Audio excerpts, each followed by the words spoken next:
Ito na. Ito na yung inaabangan natin. Sana maluwag. Yun. Ayun, may Everest. Ayan. Okay.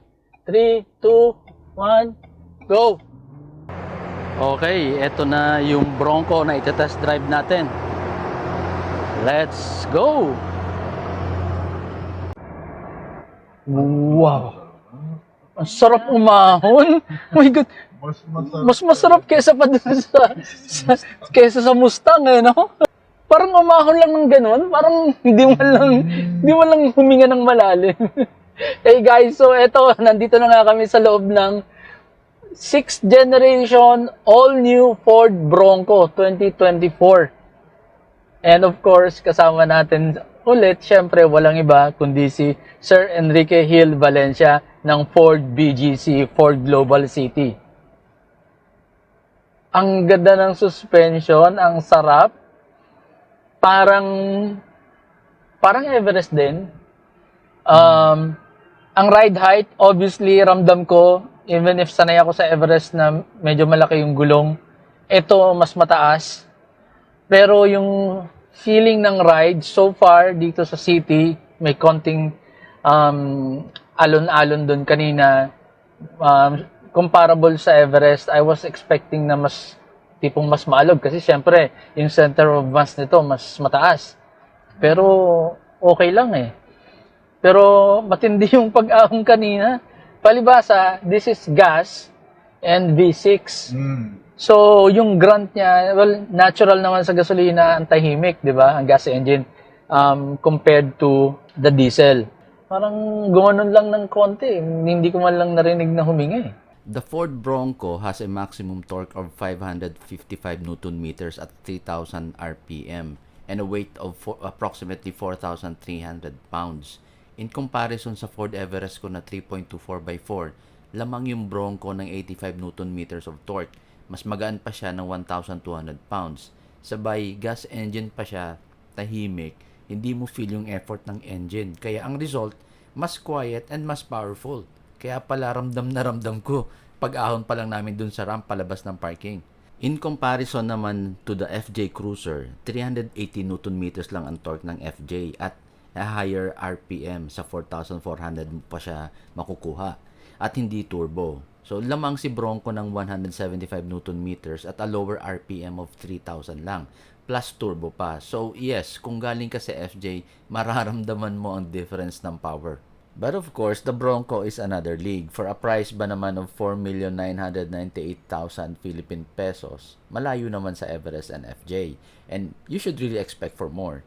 Na-compare ko lang yung dalawa since many of us are more familiar with them. Tingnan natin.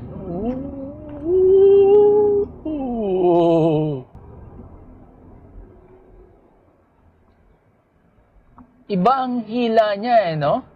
Ito sir kasi, si Bronco dinisign for extreme 4x4 off-roading. Dalawa na kasi yung pang off-road vehicle namin.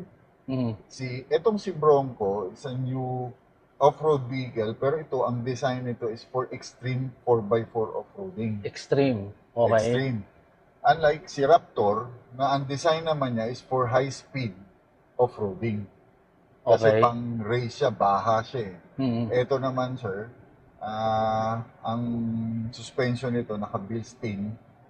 Talagang siya, for extreme off-roading, river crossing, rock crawling. Napansin ko nga kanina nung yung unang review ko nung inaantay ka namin, sinilip ko yung mga pangilalim niya kasi hindi ko pa nga nakikita yung brochure niya. So nakita ko may Bilstein yung brand nung ano. So yung pala yon, pag Bilstein pang off-road, tapos yung Fox naman na nakakabit sa Raptor designed for high-speed off-roading. Mga baha-baha Ito, sir, gano'n. may tinatawag sila na GOAT kasi yung terrain management system nito ibang-iba compared doon sa ibang mga pang off-road vehicle. Kung in comparison sa ibang All-terrain Ford. siya talaga, sir. Kasi nga ito, although yung dial niya dito, it looks familiar. Yung switch, yung dial, yung pagkaka-organize ng mga options dito, very familiar sa akin kasi very Ford. Pero sabi mo, iba ang tuning nito. Iba ang tuning, sir. And aside from that, ito kasing si Bronco, dinisign for nature lovers. Okay. Imagine, ito, matatanggal mo yung all four doors, Oo. store mo dito sa likod. Matatanggal mo rin yung ceiling niya, Yes. yung roof. Ito yung ina-advertise na isa sa mga features niya, di ba? Yung babong. Sabi ko, ang curiosity dito, number one curiosity, well, for me, and I would think even others, paano i-operate, paano mo tatanggalin. And very easy. Na-discover yun lang namin doon. The design is very intuitive. Ayan lang, ang dali lang. May mga bubuksan ka lang gano'n. Tapos may mga latch na medyo matigas ng konti. Pero syempre, it has to be firm kasi, di ba? Kailangan matibay. Maganda, madali lang tanggalin. Oh, user-friendly ito siya.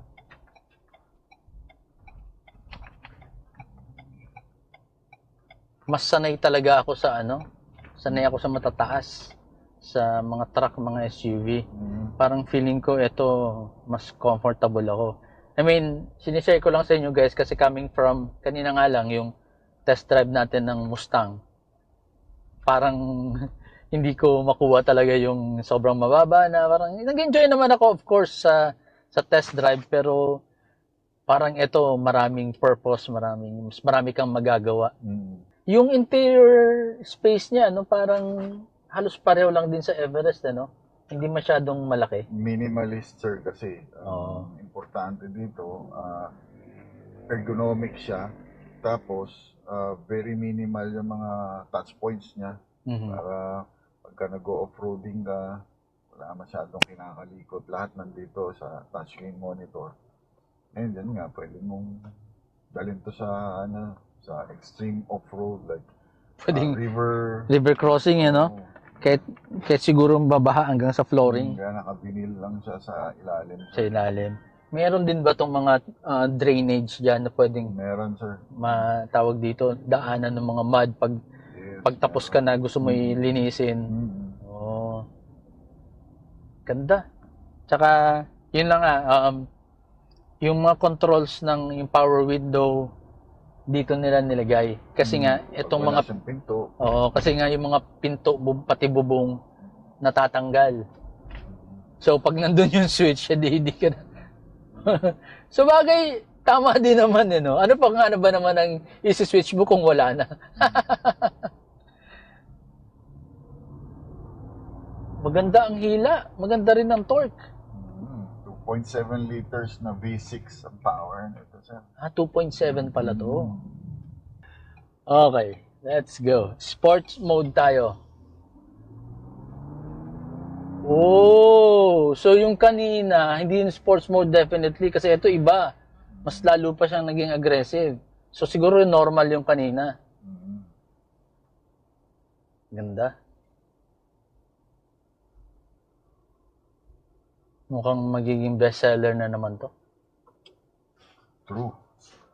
Kasi yung mga naglalaro naman talaga nag-off-road. I mean, those guys have money. Isipin mo, nung unang labas lang dito nung FJ Cruiser, parang yung regular people that I know, yung mga nag-o-office, parang they can afford to buy. Pero sabi nila, parang di ko ma-afford yung gasolina.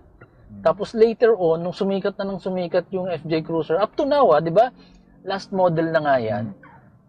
Pero sikat na sikat, di ba? Ginagamit sa off-road and magkano ang nagagastos mo sa gasolina mag-off-road? V6 din yun eh.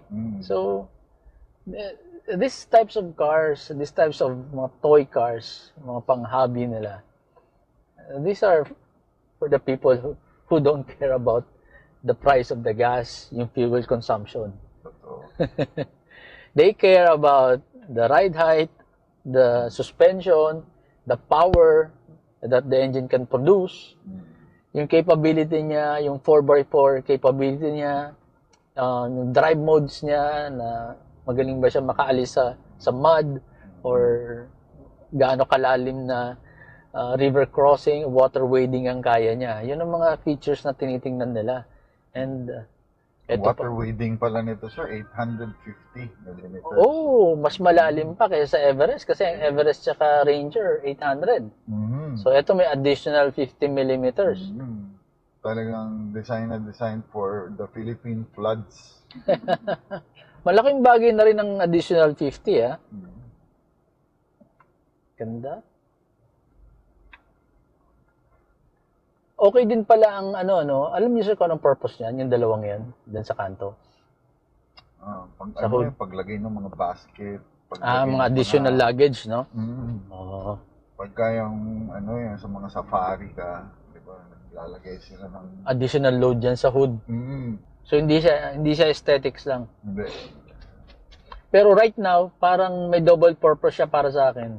Nakikita ko yung kanto. Parang clearance marker. Oo, parang may tama, clearance marker. Alam mo kung medyo malapit ka na, kung di mo natatansya. Ang tahimik ng engine. Oh. Responsive din yung transmission niya. Ilang speed yung transmission? 10 speed automatic. Di ba may nakasulat dito? Out track? Banks. Outer banks. Hindi ba yun ang... Variant niya sir, bali 6 yung kaya lang outer banks lang yung dinala dito sa Pilipinas. Okay. Wala namang balita kung ibang variants na dalhin dito. Wala, ito lang sir. Okay, libre, vuelo. Nag-hesitate ako, mukhang lakas. Masarap kumataw. Nag-hesitate lang ako kasi yung sasakyan kaninang Amaro FX mukhang kakaliwa. Tapos ito may motor pero enough na yon. Malakas. Sarap. Diyan, mamaya sa unahan, yung madalas nating ikutan, sana buwelo doon. Itong electrochromic na siya. Lahat ng mga full option features nandito na din Nandito na. Bronco. Electrochromic, auto light, Pag ano yan, di ba? rain Pagka sensor, na-detect niyang may naka-bright sa likod. nagre-reduce siya ng glare. Ang ganda ng response. Iba, no? Parang iba ang feeling siya. Nakasakay ako sa mga ibang off-road vehicles pero parang may something to. Honestly, di ba naman ang diesel usually mas mataas ang torque kumpara sa gas. Kaya sa arangkada, mas ramdam mo yung diesel. Ito halos pareho eh. Kasi nga gasolina to, di ba? So, kung sa arangkada, malakas na siya and then towards the higher band of the engine, pag nasa higher RPM na, nandun pa magkikikin ng... Kasi ang gas naman, typically, mas mataas ang horsepower. Dun mo pa ramdam. So, both responsive na siya sa low speed, tapos malakas pa sa high RPM, yung panalo. Ito na yung inaabangan natin, sana maluwag. Yun. Ayun, may Everest, ayan. Okay, 3, 2, 1, go!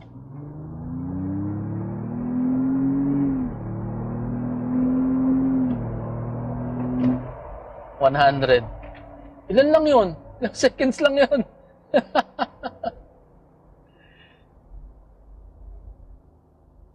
Galit na galit. Sarap?